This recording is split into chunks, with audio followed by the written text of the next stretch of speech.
ইন্নাল্লাহা লাযু ফাদলিন আলান নাসি ওয়ালাকিন্না আকসারান নাসি লা ইয়াশকুরুন। আল্লাহু আকবার। আল্লাহ রাব্বুল আলামিন বলছেন, বনী ইসরাঈলদের মধ্যে একসময় একটা মহামারী দেখা দিল। বনী ইসরাঈলদের মধ্যে একসময় একটা মহামারী দেখা দিল। যেই মহামারীকে মানুষজন মনে করতেছিল ওটা হয়তো বা সোয়াসিয়া রোগ, একজনের দ্বারা অন্যজন হবে, একজনের হওয়ার দ্বারা অন্যজনের হবে। এটা ভেবে বনী ইসরাঈলদের শত শত মানুষ পলায়ন করলো। যে জায়গায় মহামারী রোগ বিস্তার হয়েছে ওই স্থানকে ত্যাগ করে মানুষগুলো একটা পাহাড়ের মধ্যে গিয়ে বসবাস করা শুরু করে দিল। ওই অঞ্চলে একটা লোকও ছিল না, সবগুলো লোক গিয়ে একটা পাহাড়ের মধ্যে যখন বসবাস শুরু করে দিল। আল্লাহ রাব্বুল আলামিন বলছেন, আলাম তারা ইলাল্লাযীনা খারাজু মিন দিয়ারিহিম উলুফুন হাদারাল মাউত। ওই সমস্ত লোকেরা যারা নিজেদের বাড়ি ঘর সবকিছু ছেড়ে দিয়ে একটা জঙ্গলের মধ্যে একটা পাহাড়ে গিয়ে তারা বসবাস শুরু করে দিল। কিতাবের মধ্যে আসছে এর অর্থ কিতাবের মধ্যে আসছে হাজার হাজার লোক ছিল, তারা নিজের বাড়ি ঘর সবকিছু ছেড়ে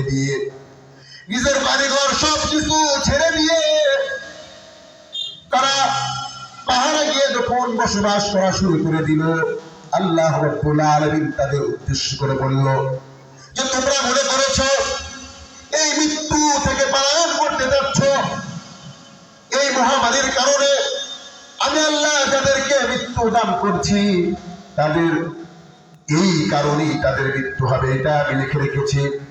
কিন্তু আল্লাহ রাব্বুল আলামিন বলছে তোমরা আমার থেকে পলায়ন করার জন্য, মৃত্যু থেকে পলায়ন করার জন্য আমাকে স্মরণ না করে তোমরা যখন পলায়ন করছো, তখন আল্লাহ রাব্বুল আলামিন বলছেন ফাকালা লাহুমুল্লাহু মুতু, তাদেরকে সম্বোধন করে বলছে ফাকালা লাহুমুল্লাহু মুতু।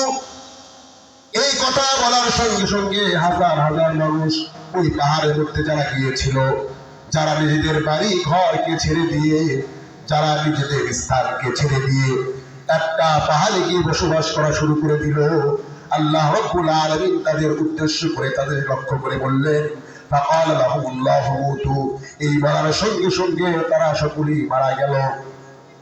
মারা যাওয়ার পর ওই পথ দিয়ে বনী ইসরাঈলদের মধ্যে একজন পয়গম্বর ছিল, সেই পয়গম্বরের নাম হচ্ছে হিজকিল আলাইহিস সালাতু ওয়াস সালাম। তিনি ওই পথ দিয়ে যাচ্ছিলেন। তিনি যখন ওই পথ দিয়ে যাচ্ছিলেন তিনি দেখলেন শত শত মানুষ ওই পাহাড়ের মধ্যে মরা হয়ে আছে, শত শত মানুষ ওই পাহাড়ের মধ্যে মৃত্যুবরণ করেছে। তার লাশগুলো গন্ধ হয়ে গিয়েছে, সেই সমস্ত লাশ থেকে গন্ধ বের হচ্ছে। তখন আল্লাহর নবী হিজকিল আলাইহিস সালাতু ওয়াস সালাম আল্লাহর কাছে দোয়া করলেন, আল্লাহর কাছে ক্ষমা চাইলেন, সিজদায় পড়ে গেলেন। সিজদায় পড়ে গিয়ে বললেন ওগো আল্লাহ, এই সমস্ত অবুঝ লোক বুঝতে পারে নাই আপনার সাথে বেয়াদবি করেছে, তারা মনে করেছে মৃত্যু হয়তো আল্লাহ রাব্বুল আলামিন দান করবেন না। এই মহামারী রোগকে তারা বিশ্বাস করে ওই স্থান থেকে পলায়ন করেছে, আপনি তাদেরকে ক্ষমা করে দেন।